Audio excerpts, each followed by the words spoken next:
I'm in a bit of a weird mood today. So I don't know how this is actually going to work out. I don't know if it's going to make the podcast better or worse, but let's find out together, shall we? A 54-year-old man. It's like all these crimes in Japan, all these weird things in Japan. It's always 50-year-old men. I'm 50-something. You wouldn't know from looking at me. You'd think I'm gorgeous and young, but I'm not. I'm actually really old and gross. So this 54-year-old dude wanted to climb Mount Fuji, which is fine. I've never climbed Mount Fuji. I don't really get it. Because if you see Mount Fuji, it's a beautiful mountain. And so being at the base of the mountain or in the towns around the bottom of the mountain, that's pretty cool. You get to see the beautiful mountain behind you. You climb up on the mountain and you see clouds or weather or just the city. It's not very good. And then people are always like, oh, we want to go up for the sunrise. We want to watch the sunrise from Mount Fuji. It's the same sunrise, guys. It's not worth it. But it is a mountain, and so it's tough to climb. On July 11th at 2 p.m., he called the authorities, and they went to him. This guy, 54 years old. This guy was 54 years old. He's an experienced climber, so we don't expect to have any trouble. But at 2 p.m. on July 11th, at 2 p.m. on July 11th, he called the authorities, and they went to him, and they're like, dude, go to the rest station. So he was between 7 and 8. He was closer to 8, but they seem to have tried to take him down. They said, look, just stay at rest station 7 and then climb down when you feel better. He slept for 11 hours. Now, I haven't slept for 11 hours for a long time. But damn, that sounds pretty good. Like, I think if I slept for 11 hours, I'd be in pretty good shape to do most things afterwards. This guy, he gets up the next day after sleeping for 11 hours. He walks 300 meters in 1 hour. And then he gave up. He goes, look, my foot hurts. I'm too tired to move. You guys got to come get me. So they have to go all the way up the mountain again twice. So he called for help twice in 2 days. And then they walked him down the mountain, which means he could have walked down the mountain himself. He just had to have some friends with him. And it makes me wonder if he was really hurt or if he's like, this is it. It's hard to tell. Maybe he was in actual distress, but maybe he just needed to use authorities to get some human contact. And that's something that's come up a lot, is I think people just need human contact, and the way they're getting it is through this negative stuff.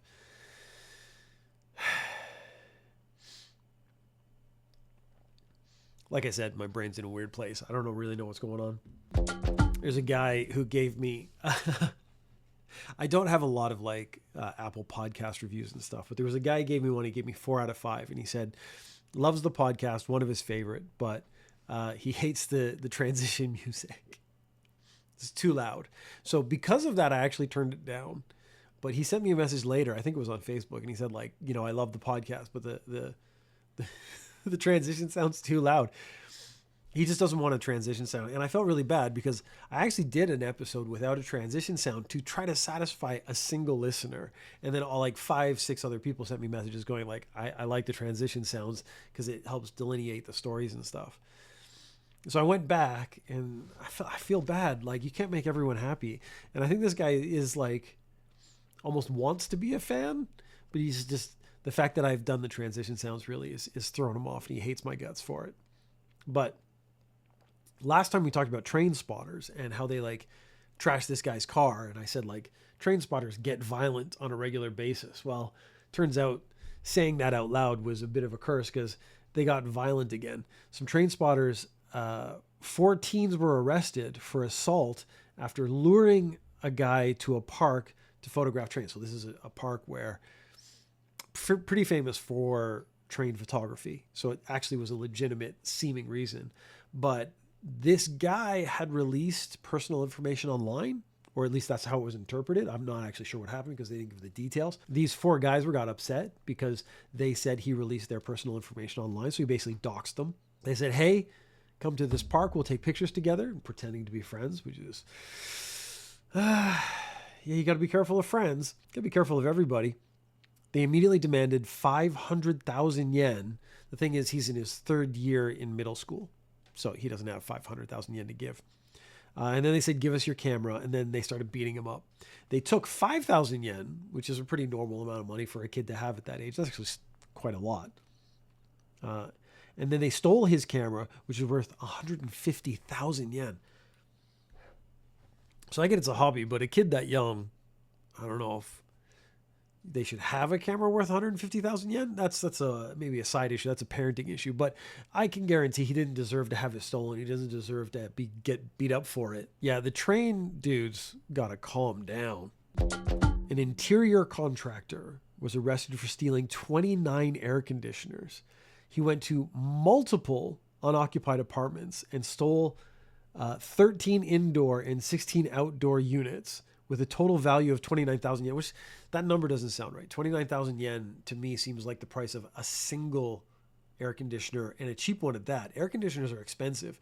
Now in Japan, heating and cooling is garbage. It's one of the worst aspects of Japan as a country, is this culture of we build a house, the walls are really thin, we air condition every room individually. So like my room is air conditioned now. I open the door to go to the hallway. It's 35 degrees in the hallway. And so I lose all the cool air from this room. The air conditioner has to be on all the time for it to maintain cool. If there's no insulation. So it's really cold in the winter, really hot in the summer. And you have to like heat and cool each room individually, which is really inefficient. It is because of earthquakes. So the building philosophy of houses they need to be flexible and shake and stuff is part of it. But also people don't buy old or used houses. So they're not actually built to last. So when I get to my old age, this house, there's an expectation that it doesn't get passed on to someone else. It just gets torn down and rebuilt on the land. So the land has value, but the house itself doesn't. So which is a very different philosophy from other countries when it comes to houses. But this guy had visited apartments to provide consultation and renovation work, saw all the air conditioners and thought, I want to have the single coldest room in all of Japan. Took all 29 air conditioners, put them all in one room, and just froze himself to death. Which would be kind of awesome, actually. Like, that's what I need in my life. I'm a cold bath guy. And I try not to talk about it as much as I want to, but cold baths are the best thing in the world. Someone was walking past a parking lot and noticed masks, like full face masks. So my first image is, of course, Halloween or one of these horror movies where they wear a mask, like a Michael Myers mask that they would be wearing to cover their whole face. Bank robbers, heist movies would be wearing them. They called the police though. So like, I think if I was walking past a parking lot and saw just full face masks, I would think that was like someone left them there or someone forgot them there. I would not think to call the police. So this is an interesting reaction because they actually maybe have done the right thing, which I wouldn't have done instinctually. The police came and investigated and they found 3 full face masks, crowbars, and other items hidden in a bush. So other items hidden in relation to let's go rob a house kind of stuff. The 3 people were arrested had actually been questioned 2 days before. So they didn't say if they did like a stakeout and waited to see who came and got the masks or what, but they already had a connection to the people who were in the area because they had been questioned days prior for a different crime. So these were suspected criminals. There was in the area a house that was 3.5 kilometers away that had been burgled 4 times, which is every element of this is really weird because if it's been burgled 4 times, it means all the stuff's been taken unless this is like a practice burglar place. Like, oh, hey, you're getting your wings when it comes to burgling.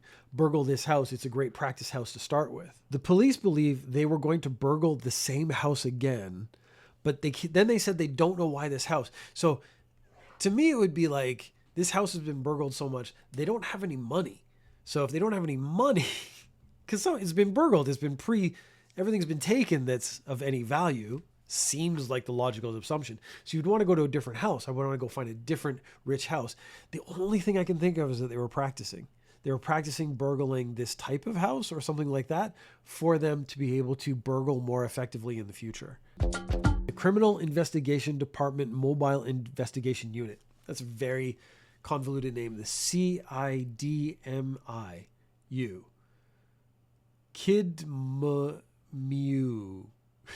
KidMU. The Criminal Investigation Department Mobile Investigation Unit if you're going to be in that group, so this is the group that will like stake out places. They're mobile, they're undercover cops. And the idea is that they're going to be in an area where they think a crime's going to happen, or they're staking out a place or something. They're the guys who are just like, hanging out. But you have to be patient and curious. And if you're patient and curious, there's a kind of game in Japan that would be very attractive to you. And that would be the crane game, the UFO catcher, where you have to use the joystick to get the claw over the toy that you want and then drop it down and then get the toy and then bring it back. And then you win the toy and you feel so good. But really what happens is it drops it. And those machines are all rigged. When I came to Japan in 2001, I had an incredible record of winning at those games. And then about 3-4 years later, by the time I had played it like 3 or 4 times, because I remember the first or second time I went, I won like 6 toys off one machine. And then I went back and I couldn't win anything because I think the crane, I know, the cranes are designed to drop everything X amount of times. So you have to get that one time for it to be successful, or you have to use like special techniques like knocking it off the edge to get it into the hole or something like that. All I know is that they're not worth the money now. Like, it's really, really impossible to actually win at those games. This officer for the Criminal Investigation Department Mobile Investigation Unit spent his time, killing time, waiting, staking out, things like that, playing crane games. But if you're playing a crane game, you're very focused. So you're not watching the area, you're not watching criminals, you're not, I guess if you are technically just on call and ready, and if you want to waste the time, you are playing crane games, that's bad. Cops on duty should not be sitting around playing crane games. But I'm actually fairly forgiving of that. If he's just waiting for a phone call, it's okay, in my opinion. But I don't think that if you're in this unit, you're just waiting for a phone call. I think you're in an area for a specific purpose or looking for a specific thing. Then he got in more trouble because he was accused of power harassment because he made a younger sergeant help him try to get a specific prize. So he's like, I've been trying for like an hour to get this one figure. I haven't been able to do it. You do it. I'll pay for the game, but you got to play the game because you're younger and more agile and maybe your hand-eye coordination. But it didn't work out. The guy didn't win the prize and he got angry at him. He's like, you're not taking this seriously because you're not playing with your own money or something like that. But maybe the guy didn't want to play, but this is power harassment. You're forcing someone to do something they don't want to do based on your authority. That's power harassment, even though you're making them play like quite a fun game. I'll admit, I do love crane games and I would play them more if I thought they were fair, but I basically have stopped playing them altogether because I don't think they're fair. I think they're completely rigged so that you cannot win unless you get that like 1 in 1,000 chance where the claw is actually going to hold on to the toy. So in the Yakuza games, the Like a Dragon Yakuza games, I actually spend an inordinate amount of time playing crane games because those ones are fair. He then went a step further and reported the crane game time as overtime. So he was getting paid extra to play the crane games. We don't know how much money he spent on crane games, but he was trying to make it back by claiming overtime of the time he spent playing crane games so that it would all blend together in this one perpetual motion machine of crane game activity. And he got a 10% pay cut. And I actually think you should get a lot more than that. The 10% pay cut comes up a lot. And I think it is not enough, if I'm being really honest, because this is a cop who's supposed to be on duty protecting the citizenry of Japan. And what he's doing is messing around, and that's not cool. 3 people claimed they could predict lottery numbers. This is a very old scam. As long as we have had lotteries, we've had psychics and stuff claim they could help you win the lottery. I have entered the lottery the last 4-5 years around Christmas time, because that's the big one in Japan, the New Year's lottery, and I have yet to win anything. So I guess if you told me you could predict the numbers, I might try it, but I would expect to win as much as I have already won, which is very little and or nothing. If you buy the pack of 10 tickets, they guarantee that one of those tickets will win you 300 yen, which is the price of one ticket.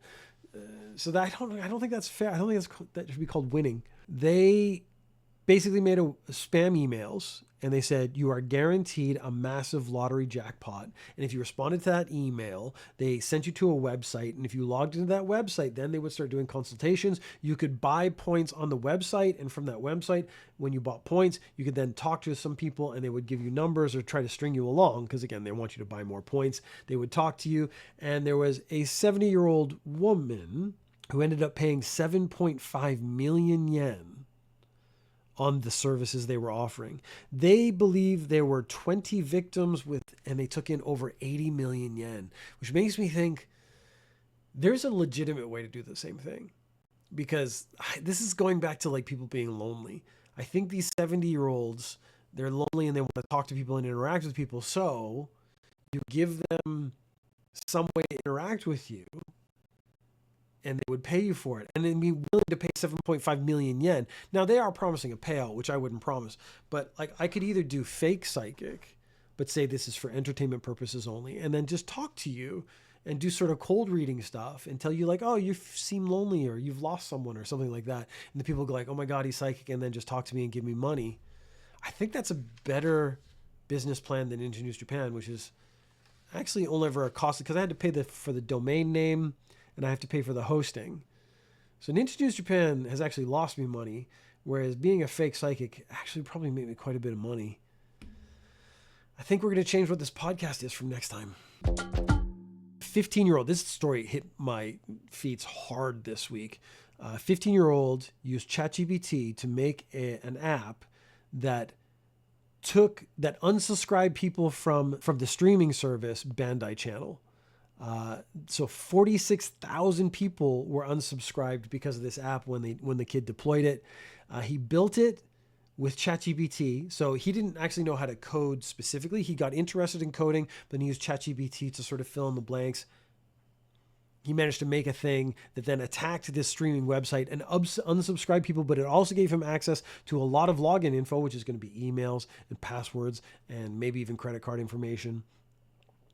He doesn't seem to have done anything with it. So this might be an actual case of a young person interested in computers and hacking and all this kind of stuff. They don't actually want to do damage, but they want to find out what they can do. And then when they do it, it's a lot bigger than they actually thought, because there's always going to be thousands and thousands of people, using a streaming service. And then if you get that information, you've actually like committed 46,000 individual crimes by stealing their information. He actually said when he was arrested, I have no grudge against the victimized company, but he did still manage to bring it down. So like when 46,000 people suddenly unsubscribed, the streaming service had to basically shut down and then try to like fill in their security holes. If you look at it that way, he actually did them a favor. Like they had to fill in a security hole that they had. But yeah, man, AI and kids, they're saying that this generation is less mentally acute than previous generations because ChatGPT and AI things have been filling in blanks for them and teaching them not to think, whereas before you were taught to think and then you had to learn how to use a computer and stuff. But there is going to be that one little savant kid who's really good at computers and does think and knows how to manipulate computers and AI and then puts it together and then brings down the entire world. A man in his 70s met someone online. And so again, it brings me back to lonely. I mean, I keep going back to this area. I think this is the last couple of weeks I've been thinking about this, like just old people being lonely, which is really tough. Now, the person that he met online said, if you get me pregnant, I will reward you 30 million yen. I want someone with excellent genes. So there's the compliment of you have excellent genes. There's the compliment of you being 70 years old and I still would like to have your DNA material for my own purposes. There's probably, again, I believe a lonely factor where he would like to be with someone and someone who, again, this is a scam. So I'm betting they used like a young, attractive picture and playing into the fact that he was older and lonely just actually made it worse. The victim paid deposits and processing fees to a fake lawyer of 2.9 million yen, but then they kept asking for money and he wasn't getting any booty. He wasn't getting any action. He wasn't impregnating anybody. And that's when he contacted the police, and that's when they shut down the scam. But they don't actually, they haven't been able to actually arrest the people yet because this was all done online and he transferred money, and it makes it really hard for them to catch him. But I'm in my 50s, and for a man in his 50s, I'm not horrendous looking, but I just go through life assuming younger women do not look at me that way anymore. That's just has to be the base assumption. And then should someone give me that attention, it's just like an extra compliment. It's a bonus. But I think the expectation, because when I was in my 20s and 30s, I got fairly good attention regularly. That does not happen anymore. Like I can walk into a room and I am just invisible to all the younger, more attractive people in the room. And it's hard for your brain to let go of the thinking of when you were in your 20s, now that you're in your 50s and it's no longer applicable. But it is real life and that's just the way it goes. So yeah, if anyone says they want me to impregnate them and they want me to pay X amount of money to do it, at least hopefully my brain's going to be like override what hormones I have left and say, no, that's not actually what they want. They just want your money. A 44-year-old woman in Koga, this is a huge story right now. She's been arrested for sewing her housemate's lips together so that she couldn't talk. So she couldn't talk. So it seems to have been a very unusual living situation. She bought an older house, which again, I said at the beginning is not common, but it means an older house that's been used is going to be really cheap. She had 3 or 4 people who sort of lived there and then other people who seemed to come and go. And like neighbors said they heard sounds like people practicing boxing and stuff. So like people hitting each other or something. We don't know that. This is all just what they heard. It's supposition. We don't know that. So we don't want to say it's factual. But the woman who had her lips sewn together put on a mask and ran out when the woman who owned the house was out at work. She ran to a convenience store and she gave them a note that said, please help me. I'm in trouble. Please call the police. They called the police. An ambulance showed up. They took her to the hospital. They said she's not her injuries are not life-threatening, but they had sewn the lips closed with a thread and needle from the inside. So like from the top part of your lip down through the inside, so it wasn't very visible. But when she was running and escaping from this house, this like horror nightmare scenario, when she was arrested, she denied sewing the woman's lips shut. But it's one of those things like, how does someone get their lips sewn shut? Like okay, we've talked about criminals. God, this is how I end every episode. If you're a criminal, you should deny the crime. It's the police who are there to prove it, but you are in so much trouble now, because they're going to now go into your house and search the house. And I am waiting for the follow-up story of all the weird stuff they found in the house, video recordings, weird things, stuff like that. But what they're going to be looking for more than anything else is a sewing kit. And this is like horror movie stuff. And it's really weird to think of it in real life. But I think that's why it became such a big story, because in general, Japan is such a safe place to live. There's so little crime. A crime like this is so dramatic and so big that it just destroys the news. It just goes everywhere. And so I saw it like 10, 13 times. I am waiting for the follow-up, waiting for the rest, the follow-up in the court case. But that means we're not going to have a conclusion for like 2 more years. But if you find yourself in a weird situation and someone tries to sew your lip shut, you can go to a convenience store and pass them a note and they will help you out, which is pretty nice.